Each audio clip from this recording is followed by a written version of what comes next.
ईश्वरः पुरुषोत्तमः आब्रह्म संबुधाता सद्गुरु त्वं नमस्तुते। प्रणमामि लक्ष्मी माता षोडशीरूपधारिणी अनुकूल शक्ति रूपा विश्वानंद विधायिनी ऋषि संपूजा देवी पुरुषोत्तम संगिनी जगत कल्याण वै महालक्ष्मी नमस्तुते।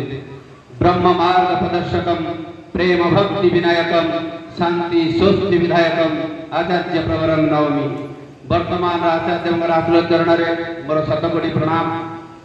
वरेण्य पुरोधा उपस्थित सम्मान्य पूतपदाधिकारी कर्मीवृंद प्राणर गुरु भाई भक्तिमती मातृमंडली छोट छोट पिला माने साधु सज्जन मंडली तथा उपस्थित सम्मान्य अतिथिवृंद आज आपण मान समस्त अवगत यही बारिपदा सत्संग विहार आनुकूल्य विश्व पितांकर 138तम जन्म महामहोत्सव खूब सुंदर बहु आडंबर परिपालित हो चली। अत्यंत भावमय दिव्य परिवेश समस्ते से कीर्तन भाव में मधुआला हो विभु प्रेम मरी जाती। सदरे कुहाची सकल तीर्थ तो चरणे बद्रिका जीवी की कारणे। कोटि कोटि देवादेवी कोटि कोटि ब्रह्मा विष्णु महेश्वर जार चरण वंदना करती। जो विश्व पिता नरदेवी नारायण स्वयं मानुषी तलुरे ए धरा धाम रे विजय होई आम मान को धरा देइछंती सद्गुरु रूप रे। आज ये तांकरी जन्म दिवस आमे पालन करछे 138तम। जो भी सी स्वयं विराजमान से दादा एते पवित्र जे एते पुण्यकारी जे विश्व ब्रह्मांड रे जेते तीर्थ परिक्रमण कले भी जो पुण्य न मिले सत्संग रे बसी प्रिय परमकर से गुण कीर्तन सुनिले ताठो ढेर पुण्य अर्जन करे मनुष्य। तेणु आमे माने भाग्यवान मनुष्य जन्म तो पाइछे ता सहित कोटि जन्मर पुण्य फले जा भागवत रे कहा अछि कोटि जन्मर पुण्य फले मनुष्य जन्म मही तळे। मनुष्य जन्मे एही लाभ जदि ईश्वर थाए भाव जदि ईश्वर भाव नाही व्यर्थ मनुष्य जन्म पाई। तेणु आमे माने मनुष्य जन्म पाइछे ता सहित घोर कली जुगरे विश्व पिता गुरु रूप में पाइछे आउ तांकर पदांक अनुसरण करी तांक पथरे चालिबार सुजोग टिपक पाइछे। केते थर आछंती सत्यरे श्रीहरि त्रेतयारे श्रीराम द्वापर रे श्रीकृष्ण किंतु ए कली जुगरे ए घोर कली जुगरे अष्टम अवतार जीशु मोहम्मद श्री चैतन्य रसूल रामकृष्ण आसी अष्टम अवतार रे पूर्ण प्रकाश परम पितांकर परम दयाल परम प्रेम श्री ठाकुर अनुकूल चंद्र आउ जेते बेले पुरुषोत्तम धरावक्षक आसंती तांको आसीबा आगर लीला चली थाए तांको जीवदशा भीतर लीला अनेक लीला घटी चले आउ जेते बेले से चाली जांती दुनिया रु सेते बेले तांको लीला एते गुणित होई चले जे जहाँ तांकरी श्रीमुखर कथा ये दुनिया रे कोनसी पानी नाही कि पवन नाही मु जो निया को लगई दे गली ताकू लिभेई दबो आ सी होची सत्संग निया।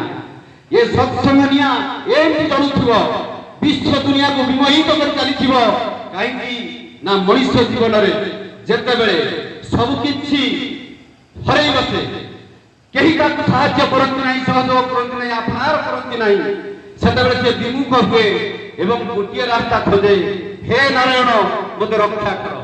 सेही नारायण आदि नर रूप आम मान धरा देइछंती आउ डाकुछंती दिबाहु कोडी चालिया किए कोठी अछ चाली आस आउ एई कथा गुडाक महापुरुष माने अनेक आगरु जानि थांती।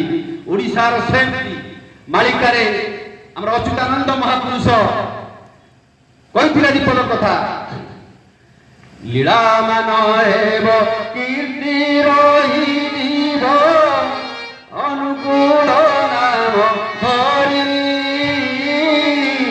देश विदेश भक्त आसिबे सतसंग आश्रा करे सतसंग आश्रा करी हे सुजने सतसंग आश्रा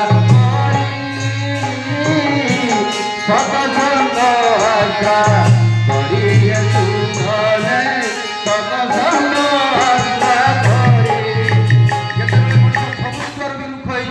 ସେତେବେଳେ ପୁଣି ସେଇ କଥା କହିବ ସତନାମ କୋଟି ଉତ୍ତାରି ବୋଲିଲେ ଅକଳ ରହେବ ବେଳା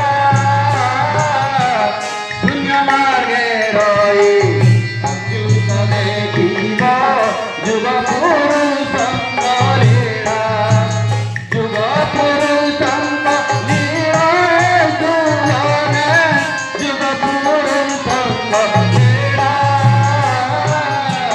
ଯୁଗ ପୁରୁଷଙ୍କ ଲୀଳାଏ ଶୁଣେ ଯୁଗ ପୁରୁଷଙ୍କ ଲୀଳା ଅଚ୍ୟୁତ ସିନା ଶୂନ୍ୟ ମାର୍ଗରେ ରହି ଯୁଗ ପୁରୁଷଙ୍କ ଲୀଳା ଦେଖୁଛନ୍ତି କିନ୍ତୁ ଆମେମାନେ এই মর্ত্য মণ্ডলের দেহ বই ଆମେମାନେ ଆଜି ଦେଖୁଛେ সেই ବିଶ୍ୱ ପିତାଙ୍କର ଲୀଳା ଆଜି ଖାଲି ବାରିପଦା ସତ୍ସଙ୍ଗ ବିହାର ନୁହଁ ଆଜି ଓଡ଼ିଶାର ନୁହଁ ଭାରତ ବର୍ଷର ନୁହଁ ସାରା ପୃଥିବୀର ଯେତେ ସତ୍ସଙ୍ଗ ବିହାର କେନ୍ଦ୍ର ଅଛି ସବୁ ଜାଗାରେ ଠିକ ଏହି ମାହୋଲ এই ଭାବମୟ ପରିବେଶ ସମସ୍ତେ ସେଇ ବିଶ୍ୱ ପିତାଙ୍କର ପ୍ରେମରେ ମତୁଆଲା ହେଇ ଡାକୁଛନ୍ତି ପ୍ରଭୁଙ୍କୁ କାରଣ କଣ ନା ମଣିଷ ଏ ଜୀବନରେ ଜନ୍ମ ହେଇଛି ମଣିଷ ଜନ୍ମ ସେ ଚାହେଁ କଣ ନା ଏକମାତ୍ର ଲକ୍ଷ୍ୟ ହେଉଛି ସୁଖ ଶାନ୍ତି ଆଉ ଆନନ୍ଦ କିନ୍ତୁ ମଣିଷର ଚଳଣି ଏଭଳି ବିକାରଗ୍ରସ୍ତ ହେଇଯାଇଛି ଯେ ସିଏ ସୁଖ ଶାନ୍ତି ଆନନ୍ଦ ପାଇବା ତ ଦୂରର କଥା ଖାଲି ଦୁଃଖ ଦୁଃଖ ଆଉ ଦୁଃଖ ରୋଗ ଶୋକ ଯନ୍ତ୍ରଣାରେ ଜର୍ଜରିତ ଯେତେବେଳେ ଏଇ ଦୁଃଖ ଶୋକ ଯନ୍ତ୍ରଣାରେ ଜର୍ଜରିତ ମଣିଷ ଖୋଜି ବୁଲେ ତାଙ୍କୁ ସେତିକି ବେଳେ ସେ ନରଦେହୀ ନାରାୟଣ ରୂପରେ ତାଙ୍କ ସନ୍ତାନ ମାନଙ୍କୁ ଉଦ୍ଧାର କରିବା ପାଇଁ ରକ୍ଷା କରିବା ପାଇଁ ସ୍ୱୟଂ ନରହରି ନରଦେହ ଧରି ମାନୁଷୀ ତନୁରେ ଧରାଧାମ ଲୀଳା କରି ଯାଆନ୍ତି ପରମ ଦୟାଳୁ ଲୀଳା କରୁଛନ୍ତି କିନ୍ତୁ ଏ ଯୁଗରେ ତିନୋଟି ଜିନିଷ ଦେଇ ଗଲେ ପ୍ରଥମରେ ଦେଇ ଗଲେ ଏଇ ଜୀବନର ମହାମନ୍ତ୍ର ଦେଇ ଗଲେ ଆଉ ଦ୍ୱିତୀୟରେ ଦୀର୍ଘ 81 ବର୍ଷର ମାନବୀୟ ଲୀଳା କରି ଏ ଦୁନିଆକୁ ଦେଖାଇ ଦେଇ ଗଲେ ପ୍ରତ୍ୟେକଟି ମଣିଷକୁ କିଭଳି ଭାବେ ଚଳିଲେ ତୁମେ ମାନେ ଗୋଟାଏ ଦେବତା ବା ଗୋଟାଏ ଦେବୀରେ ପରିଣତ ହବ ଏବଂ ତୃତୀୟରେ ଯାହା ଦେଇଦେଲେ କେହି କେବେ କୋଉ ଯୁଗରେ ଦେଇନଥିଲେ ସେଇଟା ହଉଛି ଆଚାର୍ଯ୍ୟ ପରମ୍ପରା ଆଜି ଠାକୁର ନାହାନ୍ତି ଶ୍ରୀ ଶ୍ରୀ ବଡ଼ଦା ନାହାନ୍ତି ଶ୍ରୀ ଶ୍ରୀ ଦାଦା ନାହାନ୍ତି ଆଜି ଆମ ପାଖରେ ଆଚାର୍ଯ୍ୟ ଦେବ ସ୍ୱୟଂ ଜୀବନ୍ତ ଯାହା ପରମ ଦୟାଳଙ୍କ ଶ୍ରୀମୁଖରେ କହିଥିଲେ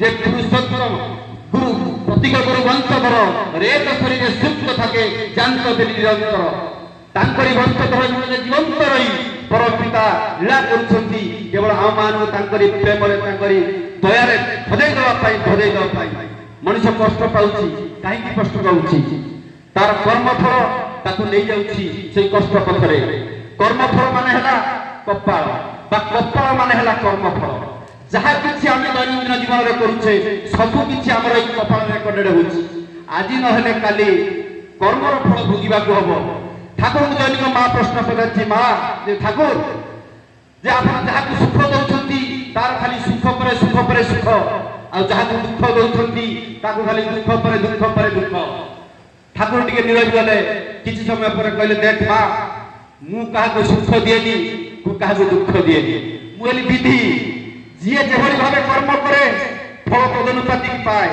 ଶାଗ ବୁଣିଲେ 15 ଦିନ ନଡ଼ିଆ ଗଛ ଲଗାଇଲେ 15 ବର୍ଷ ତେଣୁ କର୍ମର ଫଳ ଅନୁସାରେ ନିଶ୍ଚିତ ଭାବେ ଆମକୁ କର୍ମଫଳକୁ ଭୋଗ କରିବାକୁ ହିଁ ପଡ଼ିବ ତେଣୁ ଆମେ ବର୍ତ୍ତମାନ ଘଡ଼ିଛନ୍ତି ମୁହୂର୍ତ୍ତ ଏ କଳିଯୁଗର କଣ କରିବା ଉଚିତ ମଣିଷ ଜନ୍ମ ପାଇ କୋଉଟା ଠିକ କୋଉଟା ଭୁଲ କୋଉଟା ଧର୍ମ କୋଉଟା ଅଧର୍ମ କୋଉଟା ସତ୍ୟ କୋଉଟା ଅସତ୍ୟ ଆକୁ ଜାଣିବା ଚାଲିବା ଆଜି ଦୁରୂହ ବ୍ୟାପାର ସେଇଥିପାଇଁ ସେଦିନ ପଚାରିଥିଲେ ଉଦ୍ଧବ ମାଧବଙ୍କୁ କହିଲେ ମାଧବ ତୁମେ এই যে ଦେଇଗଲ ଗୀତା କେତେ ପୃଷ୍ଠାର ବାଣୀ ଶ୍ଲୋକ ସଂସ୍କୃତର ଶ୍ଲୋକ ଆକୁ ସବୁ ପଢି ବୁଝି ଜୀବନରେ ଚରିତ୍ରାୟିତ କରି ଚାଲିବା ମୋ ପକ୍ଷେ କଷ୍ଟକର ଆପଣ ଦୟାକରି ମୋତେ ଟିକେ ସହଜ ରାସ୍ତା ବତେଇ ଦିଅନ୍ତୁ ମୁଁ କୋଉ ପଥରେ ଚାଲିଲେ ଆପଣଙ୍କୁ ପ୍ରାପ୍ତ ହେବି ମାଧବ କହିଲେ ଉଦ୍ଧବ ବଢିଆ ପ୍ରଶ୍ନଟି ପଚାରିଛ ସେତେବେଳେ ମାଧବ କହୁଛନ୍ତି ଉଦ୍ଧବ ଶୁଣ ଯଦି ତମେ ଏତେ ଶ୍ଲୋକ ମୁଖସ୍ଥ କରି ତାକୁ ବୁଝି ତମ ଚରିତ୍ରରେ ଚରିତ୍ରାୟିତ କରି ନ ଚାଲି ପାରିବ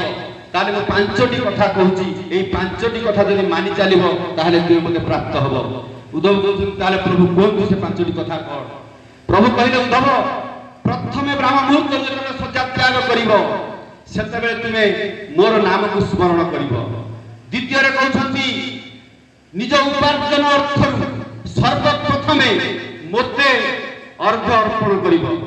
ଏବଂ ତୃତୀୟରେ କହୁଛନ୍ତି ଏ ଦୁନିଆରେ ମୋ ଛଡ଼ା ତୁମେ କାହାକୁ ଆପଣାର କରିବ ନାହିଁ, ମୋ ଛଡ଼ା କାହାରିକୁ ତୁମେ ଆପଣାର କରିବ ନାହିଁ।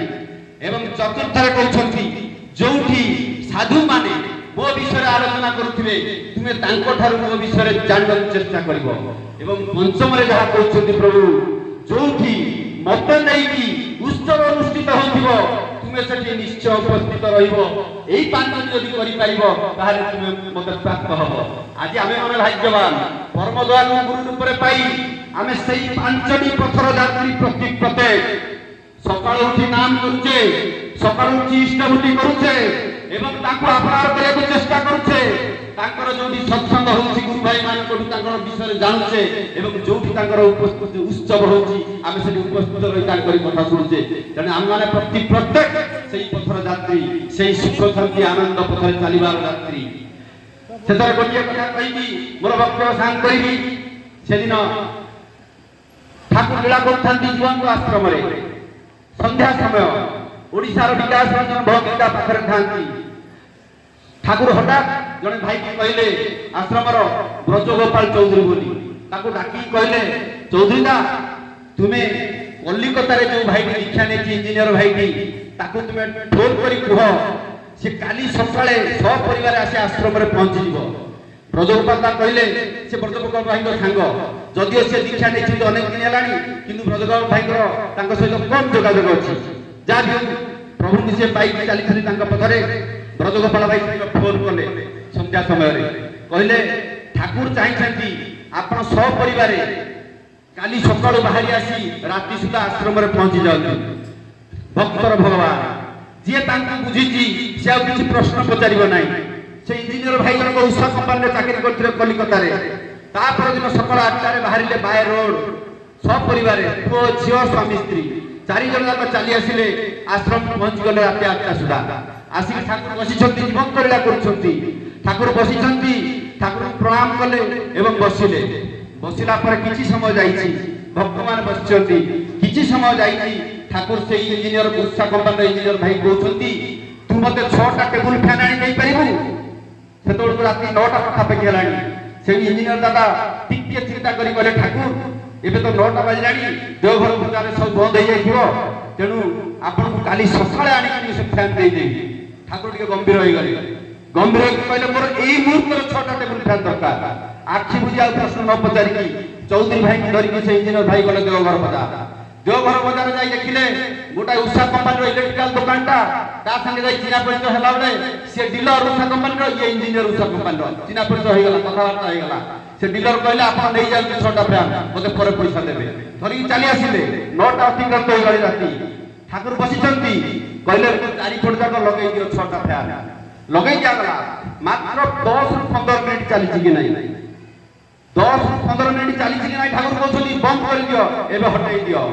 ଭକ୍ତମାନେ ବୁଝିପାରୁନାହାନ୍ତି କି ଅପୂର୍ବ ଲୀଳା, କି ଲୀଳା ଭିତରେ ଅଛି। ସାଙ୍ଗେ ସାଙ୍ଗେ ହଟେଇ ଦିଆଗଲା ଏବଂ ତାପରେ କହିଲେ ସେ ଇଞ୍ଜିନିୟର ଭାଇକି ଏବେ ଯାଇକି ତମେ ଆନନ୍ଦ ବଜାରରେ ଖାଇକି ଆସ। ବ୍ରଜଗୋପାଳ ଭାଇକି ଧରିକି ଇଞ୍ଜିନିୟର ଭାଇ ଯାଉଛନ୍ତି ଆନନ୍ଦ ବଜାର ଖାଇବା ପାଇଁ। ଯିବା ବାଟରେ ତାଙ୍କର ମନ ପଇଲା ଯେ ମୁଁ ଯେତେବେଳେ ଘର ଛାଡିକି ଆସିଥିଲି ସେତେବେଳେ ପଡ଼ିଶା ଘରକୁ କହିକି ଆସିଥିଲି ଟିକେ ମୋ ଘରକୁ ଦେଖା ଚାହାଁ କରୁଥିବ, ମୁଁ ଟିକେ ତାଙ୍କ ସାଙ୍ଗେ କଥା ହେଇଯାଏ ଫୋନରେ, ତାପରେ ଯିବି ଖାଇବି। ସିଏ ଯାଇକି ଫୋନ ମାରିଛନ୍ତି କଲିକତା। ସେ ପଡ଼ିଶା ଘରକୁ ପଚାରୁଛନ୍ତି ଭାଇ କଣ କେମିତି ଅଛି? ସେ ପଡ଼ିଶା ଘର କହୁଛନ୍ତି ଭାଇ ତମେ ଘର ଛାଡିକି ଚାଲି ଯାଇଛ କାଲି ବଢିଆ ହେଇଛି। କାଲି ରାତିରେ ରାତି 9ଟାରୁ 9:30 ଭିତରେ କୋଉଠି ଥିଲା କଳାହାଣ୍ଡିଆ ମେଘ ମାଡ଼ି ଆସିଲା, ପ୍ରବଳ ଜୋରରେ ଘଡଘଡି ଚଡଚଡି ମାରିଲା, ଆପଣଙ୍କ ଘର ଉପରେ ଘଡଘଡି ପଡି ଯାଇଛି, ଘରେ ନିଆଁ ଲାଗି ଯାଇଛି, ଆପଣ କେହି ଘରେ ନଥିଲେ, ବଢିଆ ହେଇଛି।